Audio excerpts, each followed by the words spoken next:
Yes, welcome back to my YouTube channel. This very fruitful day of May. It's been a good month, if I may say. Sometimes you might plan things, but they don't come to pass. But for me, all the plans that I had for May, I actually put them before God and I've accomplished most of them. So, before I dive into today's uh, topic of discussion, I would wish to thank all of you who've subscribed to my YouTube channel. May we continue doing life together. And for the new individuals, I go by the name Sarah Ayuma. Sarah means princess. I'm the co-founder and CEO of Julek Gift Basket Supplies. You can like us on Facebook or Instagram, Gift Basket Supplies. I'll pin the name down there so that you don't confuse. And I would urge you to support my YouTube channel by subscribing below so that whenever I post anything, you are well in the know so that we can continue learning together. So before introducing what I want to discuss today, courtesy of Julek, I just want to dive in, to mention something.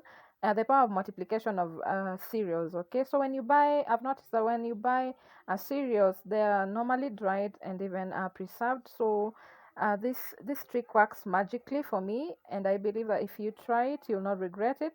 A night before you boiling your cereals, you can soak them in cold water, just soaking them. You wash them, then soak them in cold water, and the next day I can assure you that your cereal will have multiplied uh, maybe twice. It will be twice as much as you soaked it, and that it will be easier for you to boil your cereal. So here I have this green gram polished.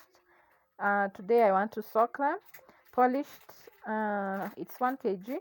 So by the time I was soaking it, it was actually not even half this pan.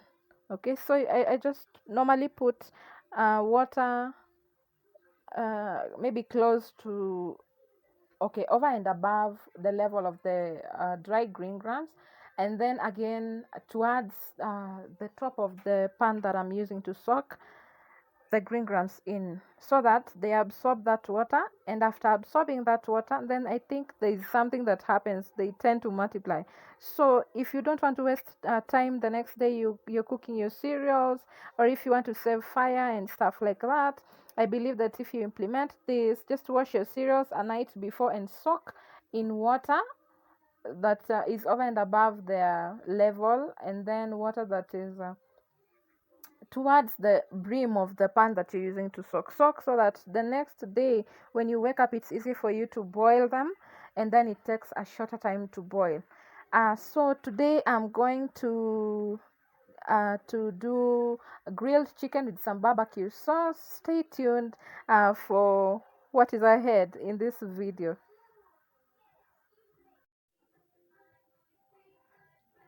So that's how the green grams look the next day. As you can see, they have absorbed all the water that I had let them sleep in, and they've doubled in quantity, making it easier for me to boil them. Like, they'll take a shorter time to be boiled. And so this is the trick. Currently, I don't know if you can see clearly, but they look like they are 2 kg green grams when they are just 1 kilogram green grams. So I just thought of sharing this trick. I hope you'll practice it and see results. As I said in most of my videos, I never share things I have not actually tried. So the next time you buy cereals, try wash them a night before, soak them in water that surpasses their brim, and then let them sleep in that water. After that, after they've doubled in size, after they are okay, like they're easier to boil them the next day, and you'll never regret. Actually, this will be your new practice and your new norm.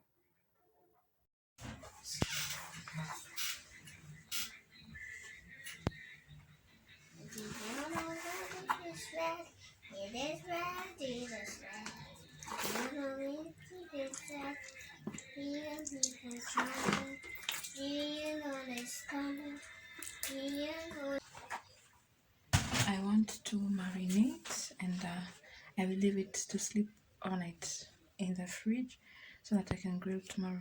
So what spices are my favorite? I love thyme, okay, I love coriander and rosemary, paprika. This will also add some color to it. Then black pepper and sea salt. So this is how my chicken looks. Good night for now. See you tomorrow. Good morning. Okay, so it's very early in the morning the next day, and as you can see, this is my baking sheet that I'm going to use to bake or grill my chicken. And then my oven is set at around 180 degrees Celsius.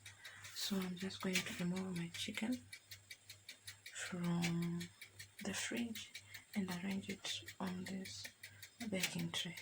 So I'm going to be baking my chicken for around 40 minutes, then turn it, let the other side bake for 40 minutes again, and then we'll see what happens from there. So I'm just going to show you my chicken.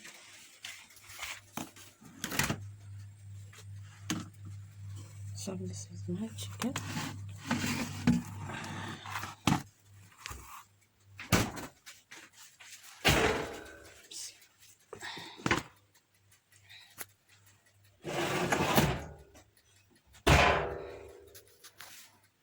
This is it. I covered it with cling film. I'm just going to remove the cling film. And that's how my chicken looks. Okay. So I'm just going to remove the pieces one by one as I arrange them on my sprayed baking tray. I sprayed my baking tray with a non-stick spray.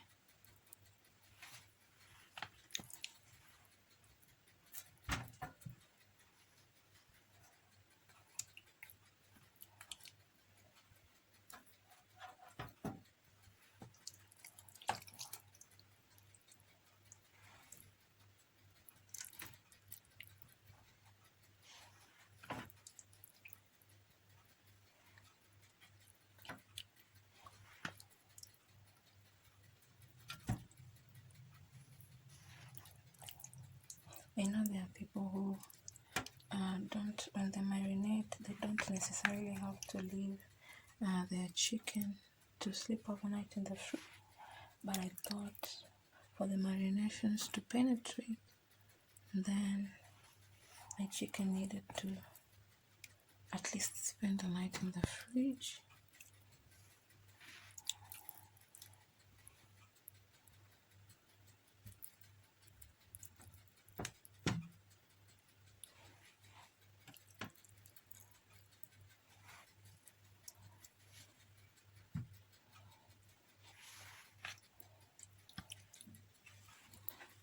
Otherwise, I hope you slept very well, and that you're learning one or two things from this which I'm doing.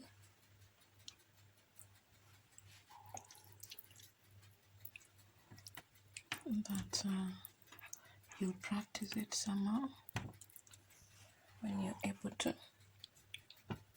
Okay.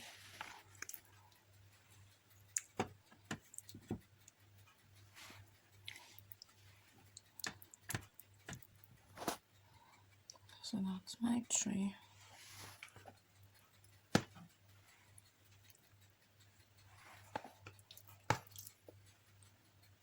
Actually, I forgot to mention that this video is sponsored by my own company, Julek Gift Basket Supplies, and we just thought of showing you how we do things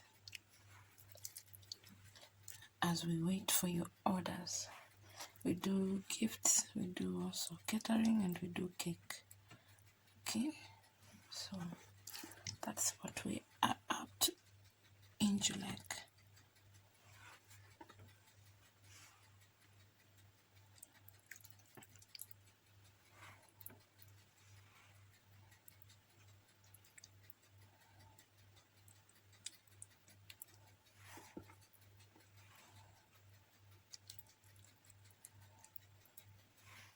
So this chicken is going to have waters of itself. I'll show you when I remove it, when I remove the tray from the oven for the first time. It will have waters of itself because it's just a chicken. So that's how it looks. Okay.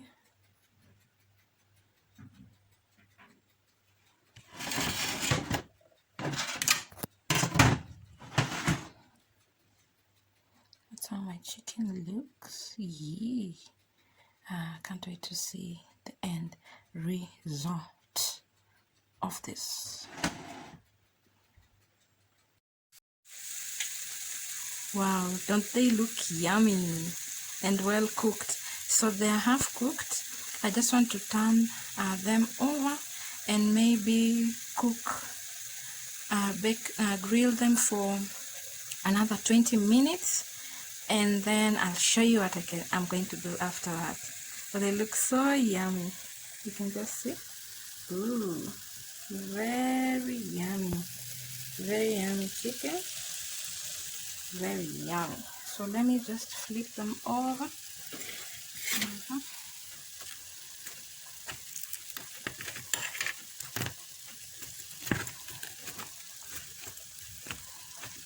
Like that.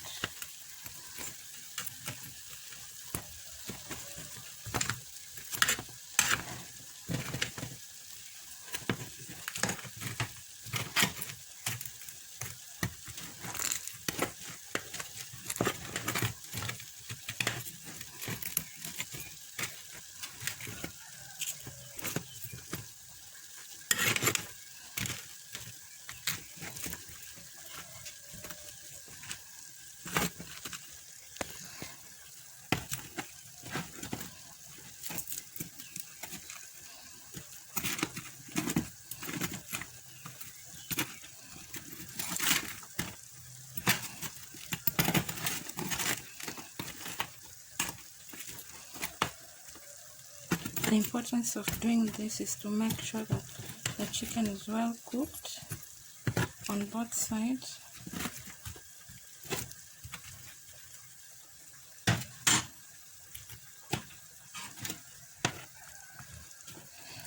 Because if you don't do this, and then you risk getting half-cooked chicken out of you.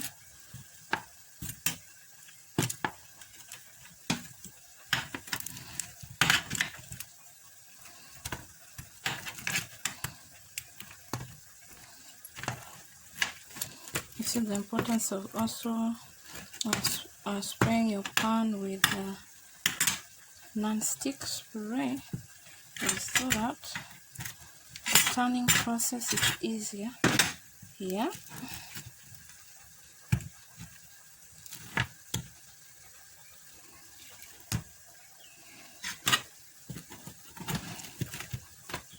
Also, what you use to turn the pieces is very important, so that it